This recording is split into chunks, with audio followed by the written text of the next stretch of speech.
मैं इस बात को तस्लीम करता हूं कि आज हमारे जो कामल हाक साहब जो कह रहे हैं या फिर और भी हमारे कश्मीरी पंडित हैं, उनके दर्द को समझते हुए कह रहा हूं कि जाहिर है उनको निशाना बनाया जा रहा है, इसलिए सरकार बहुत अहम कदम उठा रही है उनकी सिक्योरिटी के लिए। और ये कभी ना कभी ऐसे वारदात जो बहुत रैम्पेंट तरीके से होते थे वो नहीं, लेकिन इक्का दुक्का हो जाते हैं, लेकिन सरकार उनको भी सख्ती से निपट के उनके जो असैसिन्स हैं, जो लोगों ने इस तरह के घिनौने काम किए, जफर इस्लाम साहब, डू यू नो सर अब तक कितने ये इक्का दुक्का मैं गिन के बता दूं आपको, ये इक्का दुक्का नहीं है सर।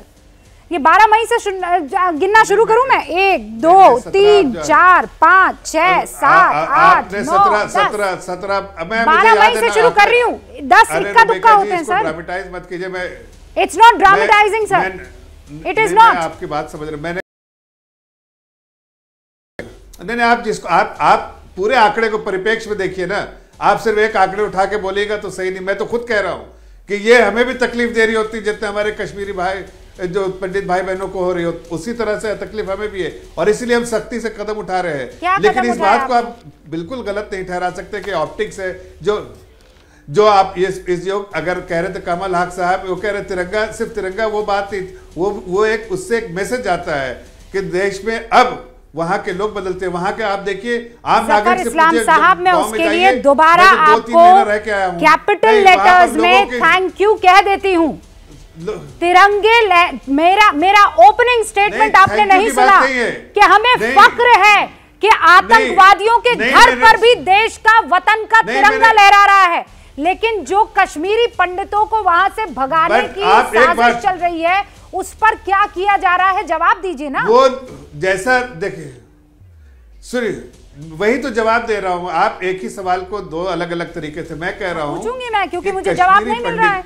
जो भाई बहन वहां रहते हैं, नहीं, अरे तो सुन तो लीजिए, एक ही सवाल को आप कई बार कर रही हैं। मैं वही उसका जवाब देना चाह रहा हूं कि आज जो भी आप जैसे रविंद्र रायना जी कह रहे थे, वो उसी प्रदेश में रहते हैं। उन्होंने कहा जैसा, उसको मैं दोहरा रहा हूँ और भी उसमें ऐड कर रहा हूँ कि हमें आइडेंटिफाइड करके जितने भी वहां पर जो ऐसे तत्व हैं, चाहे वो नजर में है या लोगों के नजर में है कि टेररिस्ट है या नहीं है, उनको भी आइडेंटिफाई करके उनके साथ निपटा जा रहा है। इसलिए आप देखिए कि आगे आने वाले दिनों में आप एक से ऐसे वारदात, ऐसे दूसरा खड़ा हो जाता है, फिर आप 2 और से निपटते हैं, फिर वो चौथा खड़ा हो जाता है। मैं कह रही हूँ जड़ से कैसे हटाया जाएगा। एसपी वैद साहब हमारे साथ जुड़ चुके हैं, पूर्व डीजीपी है जम्मू कश्मीर के।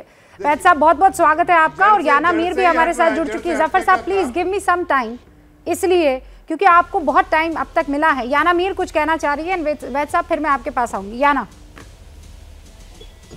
रुबिका जी, मुझे अब किसी से बात नहीं करनी है, मुझे सिर्फ कमल हाक से बात करनी है। Kamal Haq, are you listening to me? हाँ जी, बिल्कुल बिल्कुल। कमल हाक साहब, आप मेरी बात सुनिए, छोड़िए इन बीजेपी वालों को, इनको सिर्फ अपने वोट चाहिए। ये दिल जीतने में लगे हैं।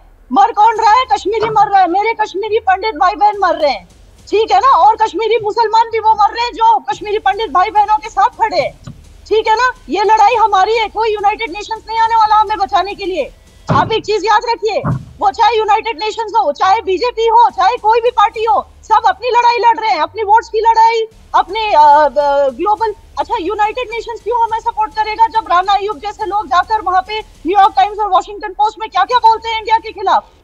आपको क्या, और आर्मी भी क्या दिल जीतने में लगी हुई है आजकल, यहाँ पे कंपैशन बेसिस पे छोड़ देती है OGWs को, और यहाँ के लॉयर्स जो है उनको बचाते, बेल पे निकलते, फिर वही काम करते हैं। ये लड़ाई हमारी है। आप सुनिए मेरी बात, अब नहीं चलेगा पेन से काम, पेन लिखना, पूजा पाठ, खीर भवानी, अमरनाथ, इससे नहीं चलेगा। कोई नहीं आने वाला है, हमें खुद लड़नी है लड़ाई। आप भी गन उठाइए, क्यों नहीं उठाते हैं? नहीं, बिल्कुल नहीं Yana Mir, I am not going to agree with you. No, I am sorry.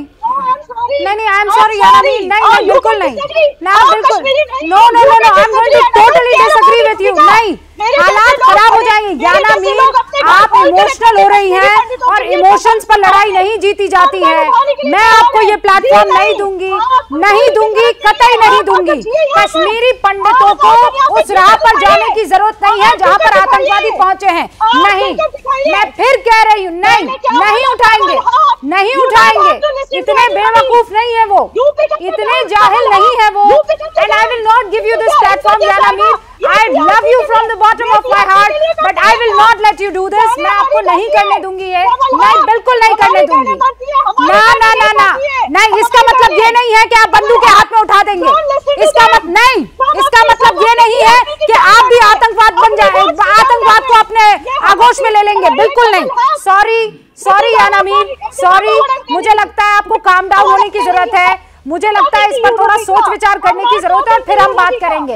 लेकिन मैं ना, बिल्कुल भी नहीं यानामीर, बिल्कुल भी नहीं। मैं लोकतंत्र के एक सिपाही के तौर पर बोल रही हूँ, हिंदुस्तान की बेटी के तौर पर बोल रही हूँ। आप जो रास्ता अपना रही है वो पाकिस्तानी अपना सकता है, आप जो रास्ता अपना रही है वो कायर, वो बुज़दिल अपनाएगा, बिल्कुल नहीं। मैं अलाउ नहीं करूंगी। रविंद्र रैना नहीं, एसपी वैद साहब है, नाम गलत चला रहे हैं आप। एसपी वैद साहब नहीं, मैं नहीं, ना बिल्कुल नहीं। इस बार कमल आप चीखती रह जाइए, आप अपनी बात कहती रह जाइए, लेकिन ये प्रैक्टिकल बात नहीं है। प्लेटफॉर्म दे रही इनको? नहीं, मैं नहीं दे रही हूँ। इस्लाम साहब नहीं दे रही हूँ। एसपी वैद साहब please, you need to sort out with things. ऐसे नहीं चलेगा। आप क्या है, भड़काने का काम कर रही है, आप कैसी बातें कह रही हैं? भड़काने का काम कर रही है। एसपी वैद साहब स्क्रीन पर,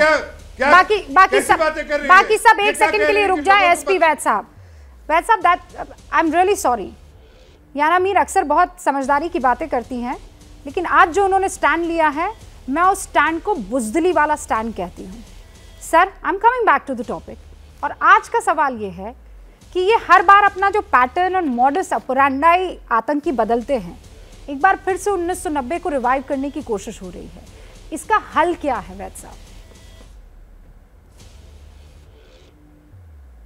रूबिका जी, आपने सही कहा है, 1990 रिपीट करने की कोशिश की जा रही है, और ये नया पैटर्न आपको याद होगा सितंबर में जब ISI की मीटिंग की मुजफ्फराबाद में, उसके बाद ये रणनीति बनाई गई।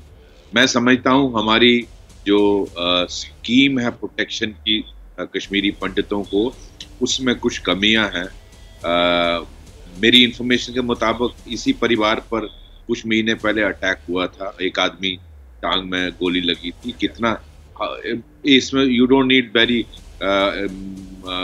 N expert, I think everyone knows these Kashmiri pandits face threat, और उनके घर में गार्ड है, लेकिन अगर वो मेडिकल की शॉप चला रहे हैं या वो आर्चर्ड में जा रहे हैं जानवरों को लेके, तो what is the system of protecting them?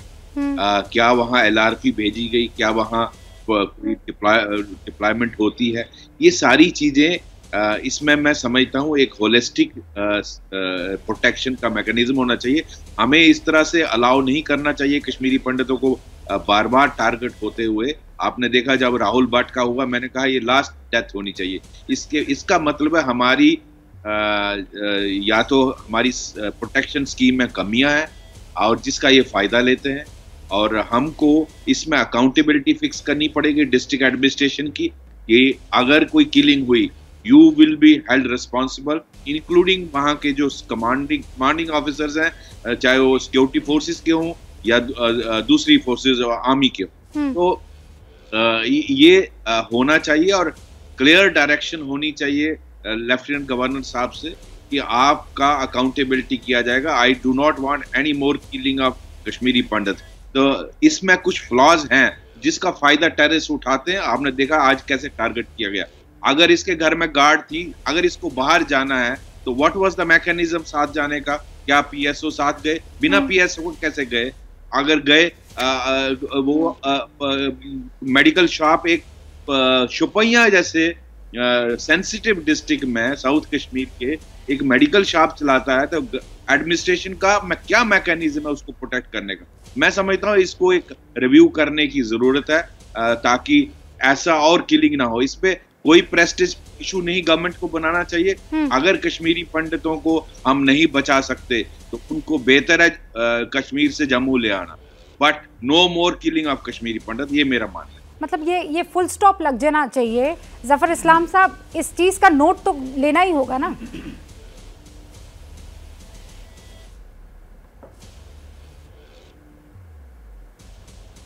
और जो सरकार की सोच है उसमें कोई फर्क नहीं है। सरकार भी वही कर रही है जो एसपी वैद साहब कह रहे हैं। वो पूर्व डीजीपी रह चुके हैं, उनको हालात से वाकफियत है और वो समझ भी सकते हैं इस बात को कि सरकार पूरी मुस्तैदी से वहाँ काम कर रही है। ये दूर से कहना कभी कभी होता है, लोगों को कमेंट सरकार के बारे में कर देते हैं, लेकिन कंस्ट्रक्टिव कमेंट कर रहे हैं। मैं उन पे कोई टीका टिप्पणी नहीं करूँगा, लेकिन मैं इतना ज़रूर कहूँगा कि सरकार पूरी ताकत से सिर्फ इनको बचाने के लिए नहीं, लेकिन आतंकवादियों को ढेर करने में भी लगी हुई है।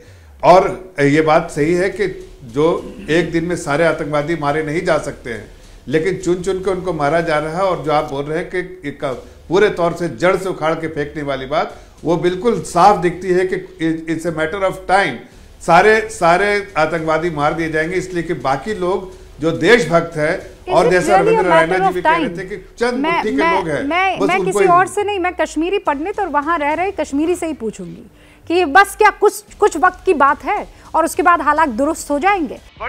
ये हैं शर्मा जी, जो रात का खाना और देश दुनिया की सुर्खियां दोनों लेते हैं सुमित अवस्थी के साथ। अब ये हैं इनके पड़ोसी बनर्जी साहब। मिष्टी दोई खाते खाते पूरा बंगाल जान लेते हैं सुमन दे के साथ। इनकी तरह आप भी देखें अपने फेवरेट न्यूज एंकर को एक ही ऐप पर, और डाउनलोड कीजिए एबीपी लाइव ऐप अपने स्मार्ट टीवी पर।